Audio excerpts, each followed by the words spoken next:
Okay guys, here we are with a deck recipe. Now this one is a little weird, different, and something I like that I'm testing out, and has actually pretty much done what it's supposed to.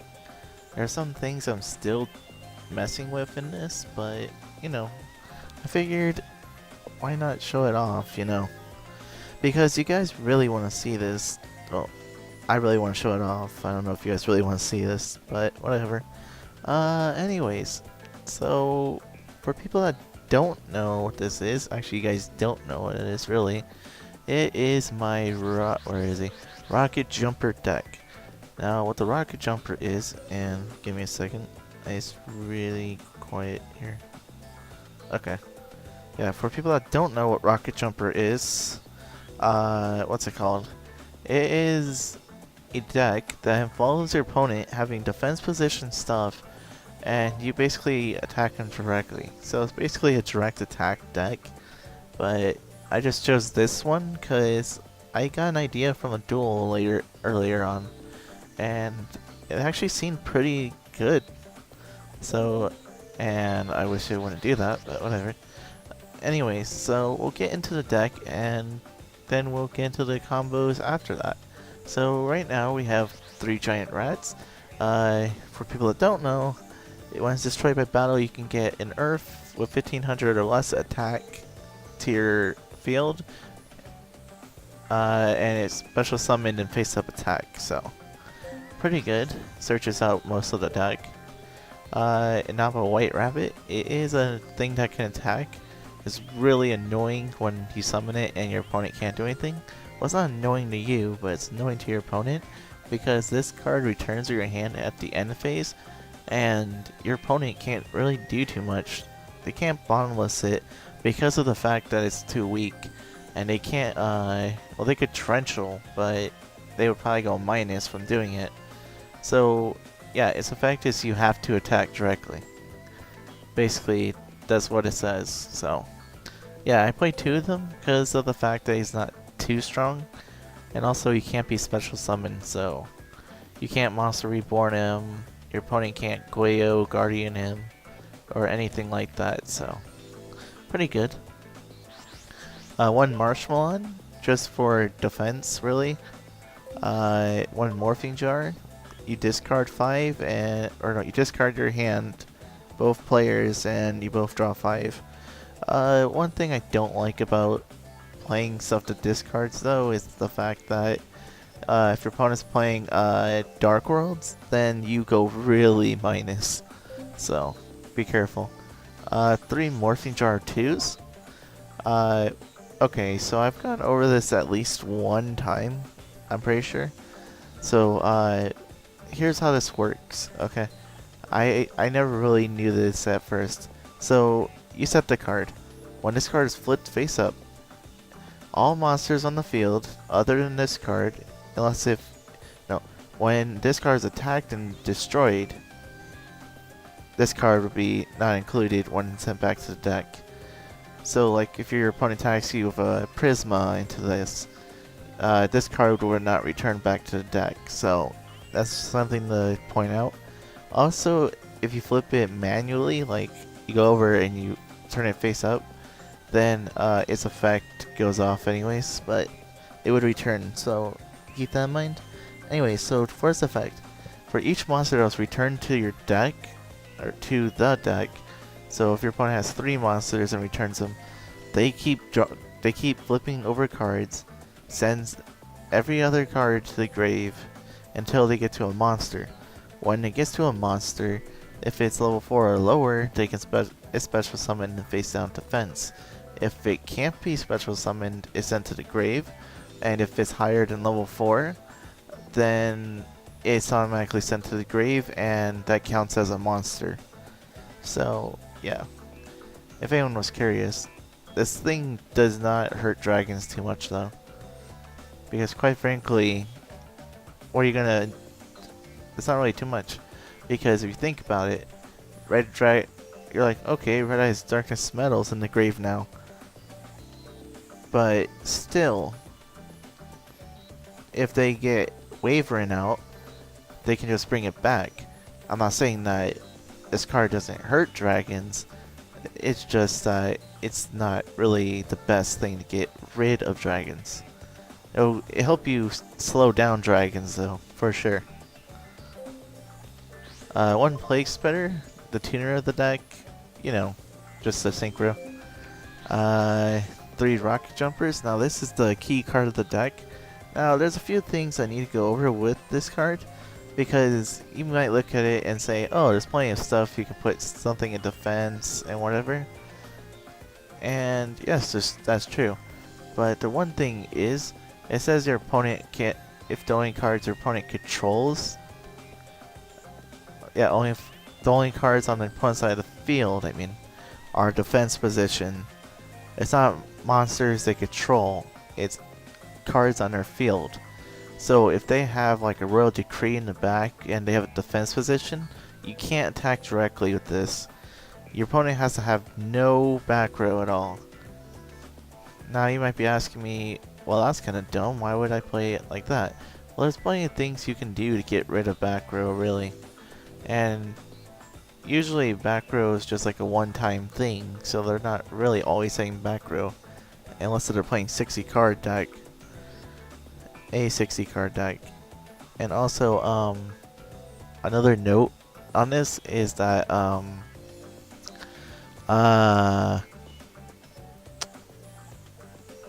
trying to think, I don't know. I'll tell you guys if I remember it later on. It just flew by my mind about even stopping. So, one Sangan, you get to, when it's destroyed or sent to the grave from the field, you get to add a monster of 1500 or less from your deck to your hand. So you can add Rocket Jumper, and I'll show you some cool combos with it, what you can do. 2 Spell Strikers. You can, this is another direct attack card. So since you play 16 spells, you can banish a spell, and then you can special summon it and attack directly, and even if your opponent attacks you like a 10,000 point monster into this, you take no damage, so it's pretty good. Of course, you're not going to attack into your opponent's monster with 600 attack. And 1 Spirit Reaper for defense, and it can take out an opponent's hand. We have 2 Book of Eclipse, because it puts your opponent's card in defense. The only downside is it makes your opponent draw. Oh, I didn't even put it in here. What the heck? Did I put it in here at least? No, I didn't. Gosh darn it. I'll show off while it's time out in a second. 1 Book of Moon, put something in defense. Pretty useful. Reset Morphing Jar if you need to, but yeah. Trunade, bounce everything back to the hand. Now here's an interesting card, Gravity Axe Garral. What this thing does is it prevents your opponent from changing their battle position. Not you, but your opponent. So, the next card, I think. Where is it? Oh no, it's a few. Anyway, so there's a bunch of cards. So if you put them into defense with Book of Eclipse, and then you equip your monster with this card, it basically prevents them from changing from defense to attack. So then you can keep attacking directly all you want, and they can't do jack squat until they do something with spells or traps. Hand Destruction speeds up the deck a little bit. I don't know, I kind of want to get rid of it, but it hasn't really done too bad. Heavy Storm gets rid of back row. Definitely should run Heavy Storm, I believe, or Trunade. Some people might be like, well, what if you just use Samoric? Well, basically this whole deck is Earth, so Samoric would not work for this too much, if anyone is curious. Level limit puts everything in defense that's level 4 and higher. Really good. 2 Mage Powers gives you a 500 for each spell and trap. Play enough continuous spells and traps in here that it really helps you out. 1 Pot of Avarice lets you draw 5, or no, turn 5, draw 2 for more draw power. Stumbling, combined with Gravity Axe Growl, keeps them in defense. So what this does is your opponent summons, they're changed to defense. You summon, you're changed to defense too, whatever. But you equip yourself a Gravity Axe, and your opponent can't change from defense to attack. They're stuck in defense. So it's really good. I would suggest 2. And it slows down a lot of those quicker decks like dragons that, like, okay, I'm going to OTK you. Summon Red Eyes, defense mode. Blue Eyes, defense mode. And all that other junk, so. 2 Swords of Concealing Light. What it does, it helps you out by switching everything to face down defense. And your opponent can't change their battle position. And on your second standby phase,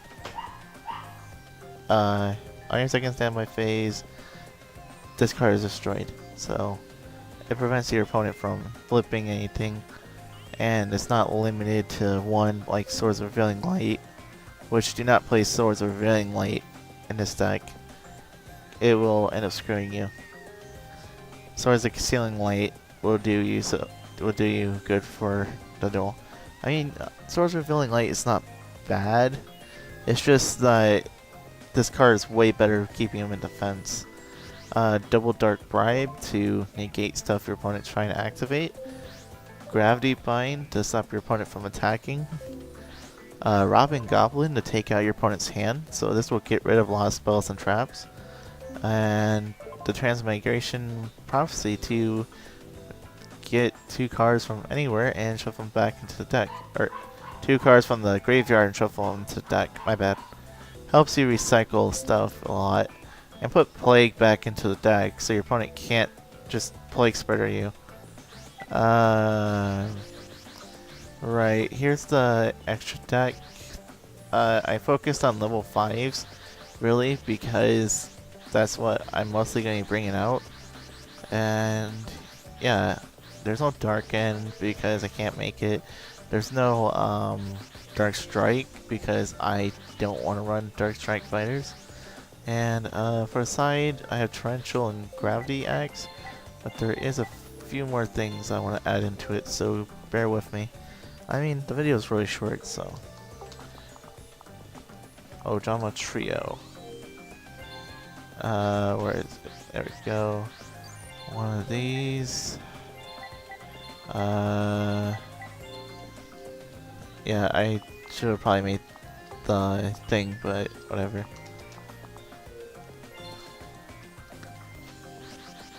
I'm trying to find it. Oh, here's Card Rotator. I'll put 2 of those in there, I guess. I'll tell you what they do in a second. I'm sorry, guys. Oh, this is a good card too.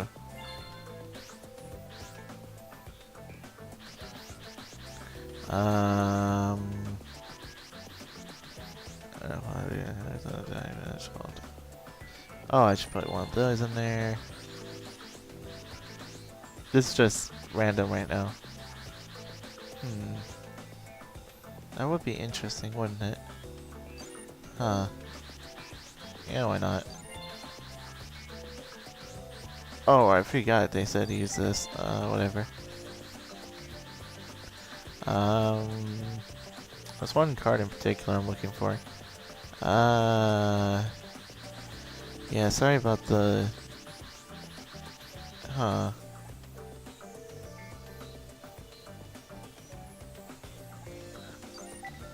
Kunine.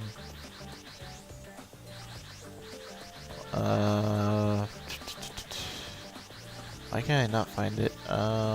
Here it is. Yeah, I'm pretty sure there's plenty of other stuff, like stopping from setting or whatever, but, you know, it doesn't matter. So we have another Gravity Axe, if you need another one. One Torrential, one Ojama Trio, which puts 3 Ojama tokens in defense on your opponent's side of the field, which helps you out a lot.